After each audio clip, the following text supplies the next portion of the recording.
최근에 뉴스를 보니까 막 그런 좀 묻지마 사건, 충격 사건이 최근에 났더라고요. 어제 보니까 그런 사건들을 보면 범인이 평소에 착했다는 둥 뭐 그런 얘기들이 있어요. 심지어는 그 사람이 믿는 사람이었어. 근데 막 그런 범행을 저지른 일들이 있죠. 그런 뉴스를 본 적이 있어요. 그죠? 자, 그걸 보면서 뭘 깨닫죠? 사람 속에는 인간은 누구나 내면 깊숙이 선과 악이 존재한다는 거죠. 존재하고 있다는 거예요. 분노도 제가 요즘 읽고 있는 책이 있는데 분노도 악한 분노와 선한 분노로 갈라진대요. 자, 악한 분노는 묻지마 충격이나 그런 다른 여러 모양의 그런 폭력적인 모습으로 나타나요. 자, 제가 오늘 무슨 이야기를 하려고 하냐면 사람이 뭘 붙들고 있느냐가 중요하다는 거죠. 뭘 붙들고 있느냐가. 저희 첫째 아들 현진이가 최근에 스마트폰이 생겼어요. 그리고 항상 스마트폰을 붙들고 있어요. 이놈의 자식, 너 맨날 스마트폰 붙들고 있어. 그리고 막 뭐라고 했어요. 책 좀 읽어라, 책 좀 읽어라. 그랬더니 그 옆에 하준이가 이렇게 가만히 듣고 있더니 자기 전에 책을 꺼내서 책을 읽더라고. 야, 참 그걸 보니까 너무 이쁘더라고요. 그죠? 아빠의 말을 듣는 아들, 그죠? 그게 참 이쁘더라고요. 무엇을 붙들고 있느냐가 하나님을 보고 계시다는 거예요. 하나님 보고 계시다는 거예요. 자, 우리가 지난주부터 계속 이어져서 얘기를 하는 게 성령에 대한 이야기예요. 성령을 우리가 오늘 붙들어야 된다라는 내용으로 나누기로 원하는데 성령이 오셔서 하시는 사역에 대해서 나누었죠, 지난주에. 자, 성령 하나님은 우리 안에 들어오셔서 죄가 뭔지, 의는 우리에게 어떻게 주어지게 되는지, 누가 과연 심판을 받게 되는 건지에 관해서 깨우치게 하고 또 어큐즈도 하고, 그죠? 그렇게 한다고 그랬어요. 한마디로 예수 그리스도와 십자가에 관해서 알려주신다는 거예요. 그리고 우리 예수님이 우리의 주라는 것, 그것을 시인하게 해주고 그래요. 자, 그렇다면 이제 우리 안에 계신 성령님은 영원히 우리를 떠나지 않겠죠. 그죠? 떠나지 않아요. 요한복음 14장 16절 보니까 이렇게 적혀 있습니다. 내가 아버지께 구하겠으니 그가 또 다른 보혜사를 너희에게 주사 영원토록 너희와 함께 있게 하시리니, 그렇게 적혀 있습니다. 자, 성령 하나님은 우리에게 오셔서 영원히 떠나가지 않으세요. 하나님은 우리와 하나로 연합된 삶을 살기 위해서 하나님 나라라는 당신의 거처를 만드셨어요. 그리고는 함께 영원을 사시기로 작정을 하신 거죠. 그래서 이 역사 속에 살고 있는 우리 안에 미리 들어오셔서 내주하실 성령을 보내주신 거예요. 그리고 우리 신앙생활 속에서 그 성령과 함께 하나가 되어 사는 연습을 미리 사시고 계시는 거예요. 시키고 계시는 거예요. 그런데 가끔 우리는 성령이 아니라 성령의 반대가 뭐죠? 마귀 같은, 귀신 같은, 귀신 들린 사람처럼 살 때가 많아요. 우리는 아무런 의심 없이 예수님을 주님으로 그리스도로 인정을 해요. 뿐만 아니라 죄가 뭔지, 의가 뭔지, 심판이 뭔지에 관해서도 배우고 이해를 하고 있습니다. 그런데 때때로 우리 안에서 나오는 그런 언행, 그리고 의심, 그죠? 언행과 의심, 심지어는 불신 등은 우리를 당하게 만들어요. 왜 그럴까? 그죠? 도대체 그런 현상들은 어떻게 이해해야 하죠? 성령이 함께하는 우리 안에 귀신이 함께 거할 수 있나? 귀신이 함께 거할 수 있나요? 그럴 수 없죠. 그런데 왜 성령이 함께하는 우리 안에 그런 행실과 생각이 흘러나오게 되는 건가? 예수님은 주는 그리스도요 살아계신 하나님의 아들이라고 고백을 한 베드로를 칭찬을 하세요. 칭찬을 하셨어.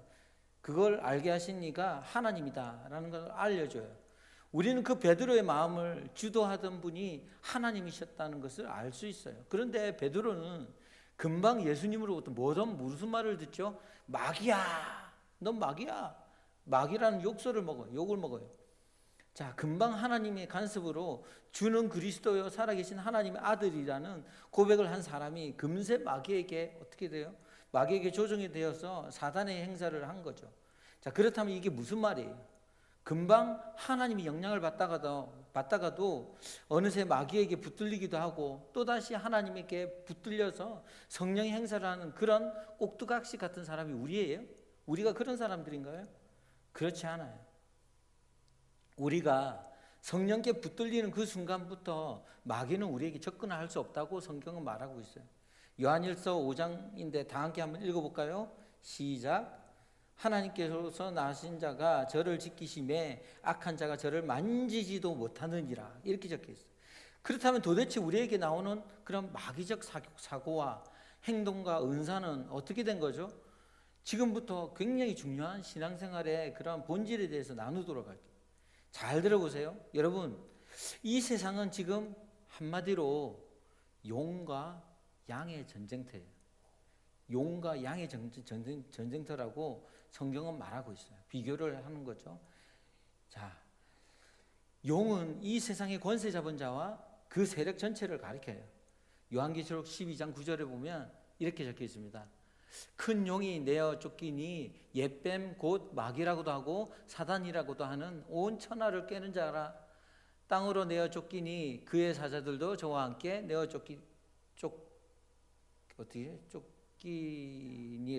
쫓기니라 그렇게 돼 있죠. 예. 자, 요한계시록에 보니까 이렇게 적혀 있습니다. 이 세상에는 하나님과 하나님 나라를 참 가치로 여기면서 그 속에 그곳에서 행복을 찾는 하나님 백성이 있어요. 하나님 백성들의 삶이 있고 그 삶의 원리와 세상의 가치를 삶의 목적으로 삼고 거기서 행복과 불행을 얻는 그런 세상 힘의 원리가 공존하고 있다는 거예요. 그게 용과 양의 전투예요. 그런데 중요한 것은 뭐냐면 우리 안에 그 용과 양이 같이 있다는 거예요. 같이 공존하고 있다는 거예요. 양은 성령이 내주하심으로 우리 안에 생기는 새 생명의 기운을 말하는 거예요. 용은 뭐냐면 하나님 없이 자신들의 힘으로 행복을 얻기 위해서 자신의 인격과 육체에 쌓아놓은 습관과 성품과 집착과 중독 등을 말하는 거죠. 자, 하나님 백성들이 여전히 육신을 입고 있는 동안에는 그런 것들이 귀신처럼 성도의 몸에 이렇게 남아있게 되는 거죠. 그죠?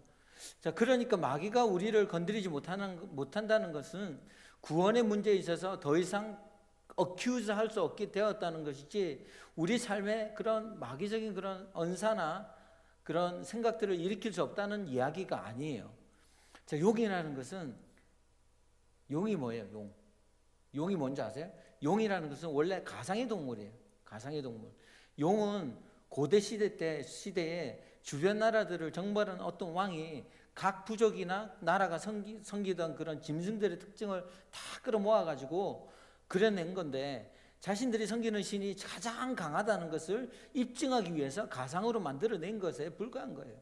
그러니까 용은 다른 것들을 다 정벌하고 최고의 자리에 올라앉은 이 세상 왕의 상징인 거죠.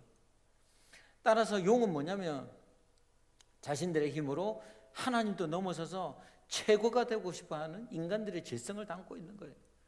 여러분 한국 영화들 많이 보죠? 한국 영화들 보면 뭐가 나와요? 조폭들 등에 보면 뭐가 있죠? 문신 있죠. 10중 8구 용 아니면 뱀이죠. 뱀. 그죠? 그런데 우리는 그 용을 굉장히 beautify, 용 하면 굉장히 좋은 것으로 생각해요. 그죠? 개천에서 용 났다 그러죠. 미꾸라지 용 됐다. 막 그런 말을 칭찬으로 듣고 있어요. 근데 진짜 칭찬은 그런 게 아니에요. 뭐예요? 개천에서 양 났다. 미꾸라지 양 됐다. 그게 칭찬이에요. 이렇게 인간은 전부 용 되고 싶어요. 나는 용 되고 싶어. 용이 되고 싶어서 안달을 부려요. 그 용의 잔재가 우리 안에 남아있는 거죠. 그런데 우리 안에 오신 성령 하나님은 양의 삶을 가르치고 양의 삶으로 인도해 가신다는 거예요. 본문 13절을 보면 16절 13절부터 15절 우리 돌아가면서 한번 읽을게요. 이렇게 적혀 있습니다. 그러하나 진리의 성령이 오시면 그가 너희를 모든 진리 가운데로 인도하시리니 그가 자의로 말하지 않고 오직 듣는 것을 말하시며 장래일을 너희에게 알리시리라. 14절 다 함께 있습니다.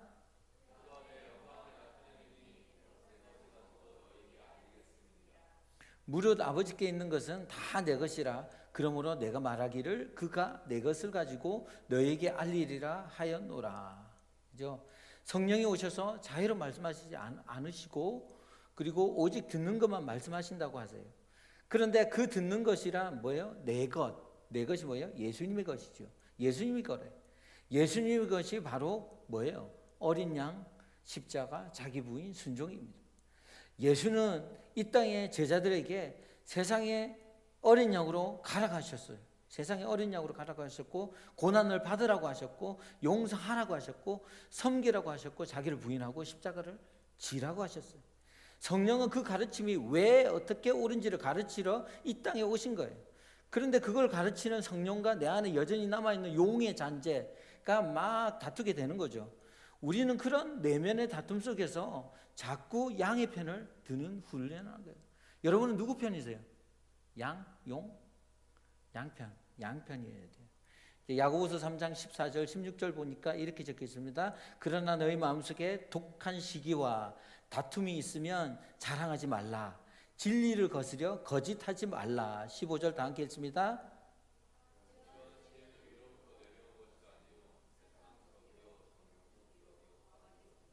자, 시기와 다툼이 있는 곳에는 요란과 모든 악한 일이 있음이니라. 그죠? 야고보가 교회에게 한 말씀이에요.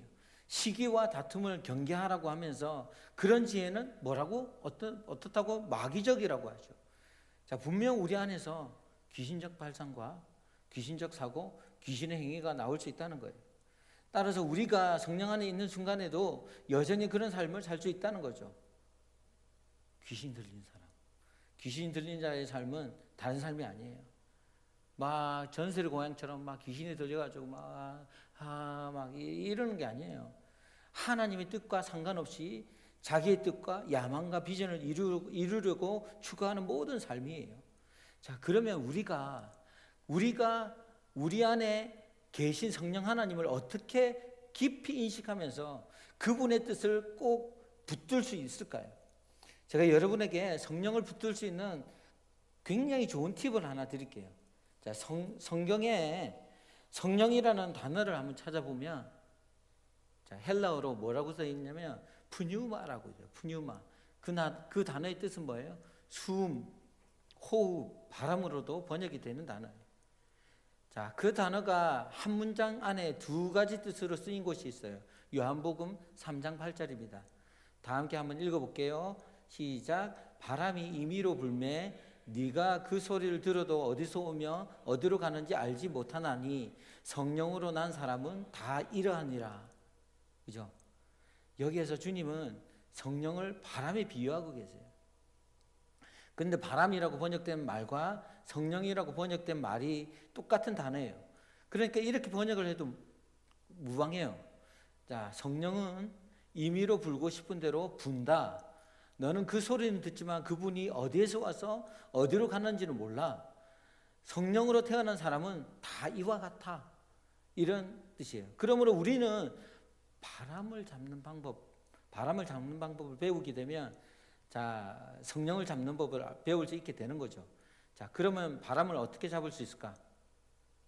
바람은 어떻게 잡을 수 있을까요? 그래야 우리가 성령을 붙들 수 있잖아요. 바람을 어떻게 잡을 수 있죠? 어떻게 잡을 수 있어요? 바람을. 자, 손바닥을 한번 펴보세요.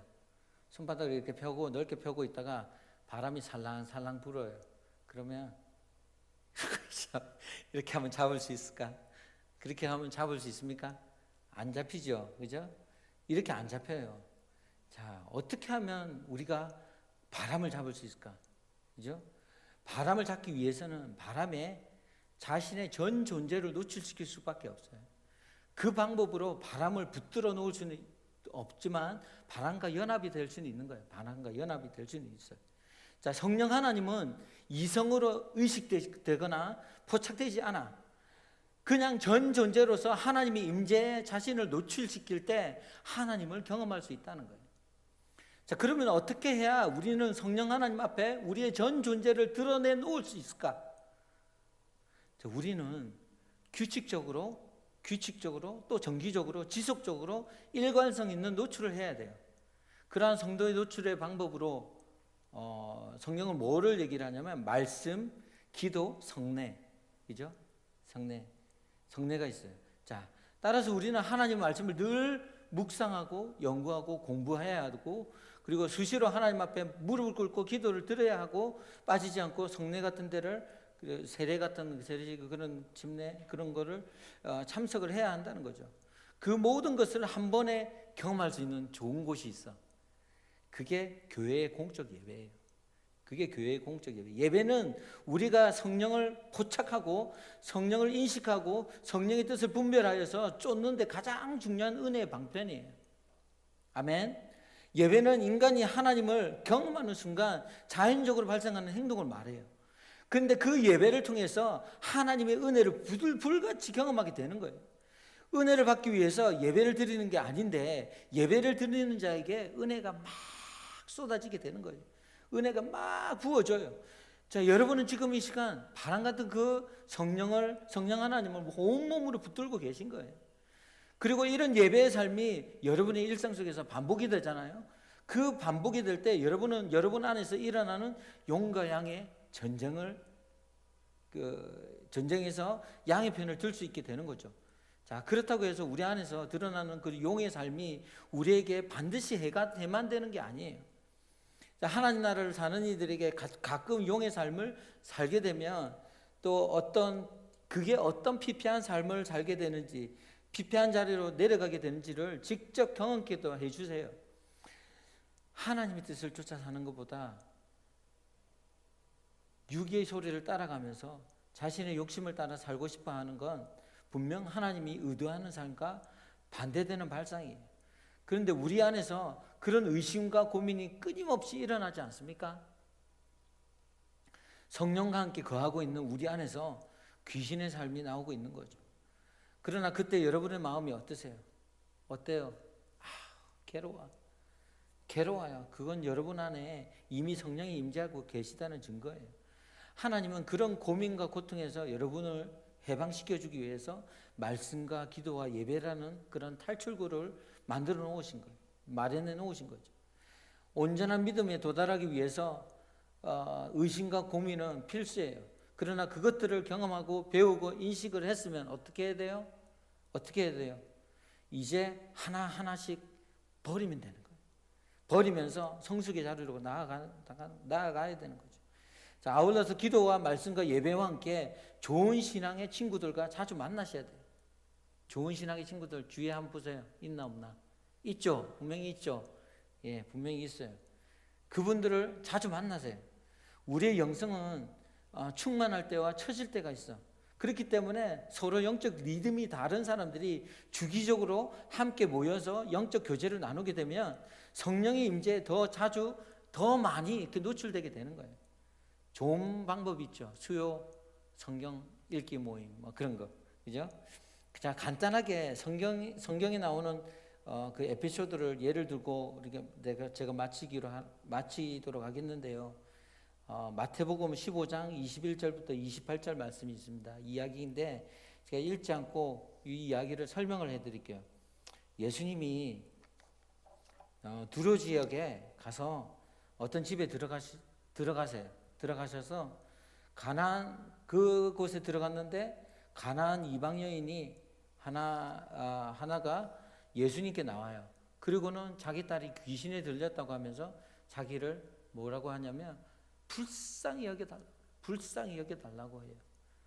자, 이 에피소드에서 우리가 주의 깊게 이렇게 보아야 할 내용이 하나 있는데, 가나안 여인이 자기 딸이 귀신이 들렸는데 자기를 불쌍히 여겨달라고 부탁을 한 거예요. 자기를 불쌍히 여겨달라고. 예수님이 또 그녀에게 뭐라고 하죠? 개라고 부르는데, 그리고 또 그녀가 그 주님의 개라고 부르는 그 처사에도 자연스럽게 네 맞아요, 내가 개 맞아요, 뭐 그렇게 인정한 거, 그런 게 좀 특이한 부분들이에요. 여기에서 귀신이 들린 자의 삶이란 뭐냐면 하나님 이외의 것이 자기 마음을 빼앗기고 있는 상태, 그 모두를 말하는 거예요. 그 개라는 단어는 하나님과 연합된 자로서의 하나님 자녀됨을 거부하고 돈, 자식, 명예, 인기 그런 것 등에 마음을 빼앗긴 사람 전체를 가리키는 말이기도 해요. 그래서 성경이 굳이 이 여인이 이방 여인이다, 가나안 여인이라고 밝히고 있는 거예요. 그렇게 계에 불과한 여인이 하나님의 은혜로 메시아를 알아보게 되어 메시아를 알아보게 된 거죠. 그러자 그 여인이 어떻게 해요? 예수에게 무엇을 부탁하는가 하면 자기 딸에게 매여 있는 상태를 끊어달라고 부탁을 해요. 그래서 귀신 들린 딸의 이야기를 하면서 자신을 불쌍히 여겨달라고 하는 거예요. 이 여인은 자신이 딸에게 매여 있다는 것을 알았어요. 주님은 그 상태를 개라고 표현하신 거죠. 그러나 그 여인은 그러한 상태에서 벗어나야 한다는 걸 알고 있었던 거예요. 아, 여기서 벗어나야 하는구나. 자신이 하나님 이외에 이 세상에 다른 것에 묶여 있다는 것이 얼마나 부자연스럽고 얼마나 답답한 현실인지를 알고 있었던 거예요. 알게 된 거죠. 그래서 그녀는 자신을 좀 불쌍히 여겨달라고 한 거예요. 불쌍히 좀 여겨주세요. 불쌍히 좀 여겨주세요. 성경은 그런 개의 상태에 있는 여인이 떡을 갈구하고 있다고 보여줘요. 주인의 상에서 떨어지는 떡이라도 먹겠다는 거죠. 마가복음에 보면 이 가나안 여인의 에피소드 바로 앞에 나오는 사건이 있는데 그게 바로 오병이어의 사건이에요. 바로 뒤에 나오는 사건은 뭘까? 칠병이어의 사건이에요. 저 앞뒤가 뭐죠? 다 떡 이야기예요. 그것은 이 땅에 하늘의 떡으로 오신 예수의 십자가를 가리키는 에피소드들이. 그러니까 지금 그 여인은 예수의 은혜로 그분의 살과 피가 자신에게도 부어져서 이 세상 권세 잡은 자의 유혹에서 벗어나게 되기를 간절히 바라는 그런 교회의 대표로 등장하는 거예요. 주님은 그녀의 믿음에 브라보, 찬사를 보내십니다. 원어로 보면 뭐라고 써 있냐면 메갈레피스티스 이렇게 써 있어요. 메갈레피스티스 무슨 말일까? 무슨 뜻일까? 메가톤급 믿음이라는 뜻이에요. 메가톤급 믿음. 자, 그러니까 주님이 칭찬하시는 메가톤급 믿음이란 하나님 이외에 다른 것들에 묶여있는 자신의 모습을 가리켜서 근데 이 정말 바보 같은 인생이구나, 개 같은 인생이구나, 개라고 인정을 하고 정말 귀신 들린 자라는 것을 인정하고 거기에서 벗어나기 위해서는 예수 십자가의 은혜밖에 없구나, 그분의 떡 되심을 믿는 믿음뿐이구나 라고 알고 바라는 것을 말하는 거예요. 그때 뭐가 떠나요? 귀신이 떠나는 거예요. 그때 귀신이 떠난 거예요. 나가는 거예요. 여러분은 어떤 삶을 살고 계세요? 어떤 삶을 살고 계십니까? 여전히 귀신 들린 자, 개 같은 삶, 개의 삶을 살고 계시지는 않는지, 그런 모습이 여러분의 내면에서 드러날 때 여러분은 어떻게 반응하세요? 주님, 나를 불쌍히 여겨주세요. 주님, 나를 불쌍히 여겨주세요. 나를 좀 이 개의 처지에서 구해주세요 하고 간절히 기도를 하세요.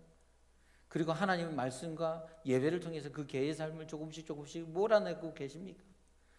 여러분이 스스로 기도하고 말씀 공부하고 예배 드리는 거 너무 힘들어, 나 이거 힘들어, 안 돼요. 그게 안 되면 어떻게 해요? 그냥 교회 모임에 나와 계세요. 그냥 가만히 앉아 계세요. 그리고 믿음의 청년들, 주위에 있는 믿음의 청년들 자주 만나세요. 자주 만나서 그들의 삶을 들으시고 여러분의 삶을 나누세요. 그러면서 우리는 성령이 내주하심을 조금씩 우리의 것으로 만들어갈 수 있는 거예요. 성숙은 우리에게 저절로 오지 않아요. 우리가 우리 안에 계신 성령 하나님을 포착하고 인식하며 그분의 뜻을 꼭 붙들고 잘 살아내기 위해서는 말씀, 기도, 예배예요. 그 말씀, 기도, 예배를 향한 우리의 열심이 반드시 수반되어져야 한다. 아멘. 마지막으로 베드로전서 5장 8절 9절 한번 읽고 마무리하겠습니다. 다 함께 한번 읽겠습니다. 시작. 근신하라, 깨어라. 너희 대적 마귀가 우는 사자같이 두루다니며 삼킬 자를 찾나니 너희는 믿음을 굳게 하여 저를 대적하라. 이는 세상에 있는 너희 형제들도 동일한 고난을 당하는 줄을 알미니라. 자, 마귀는 우리를 우는 사자처럼 이게 물려고 달려들어요. 말씀과 기도와 예배와 믿는 청년들과의 그런 교제로 인해서 이겨내셔야 돼요. 그래서 우리가 교회 모임이 필요하고 소그룹 모임을 하고 그렇게 하는 거예요. 그런 청년들이 되기를 주님의 이름으로 축원합니다. 예배 중요해요. 그죠? 말씀 모임 중요해요. 항상 주님께 붙들려 있는 여러분들이 되길 원해요. 성령 붙들기를 원하죠. 성령님이 어떻게 붙들어야 돼요? 거기에 그냥 담궈져 있는 거예요. 그곳에 있는 성령님이 계신 곳에 우리가 있는 거예요. 그러면 우리도 그 하나님의 임재 가운데서 점점 하나님의 그런 자녀로서 이렇게 빚어져 갈 줄로 믿습니다. 우리 다 함께 기도하기를 원합니다. 기도하겠습니다. 하나님,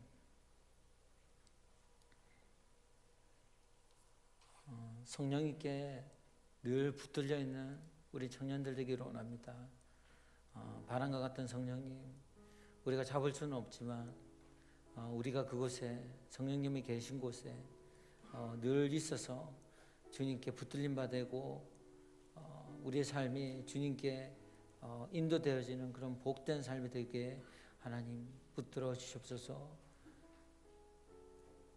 예수님의 이름으로 기도합니다.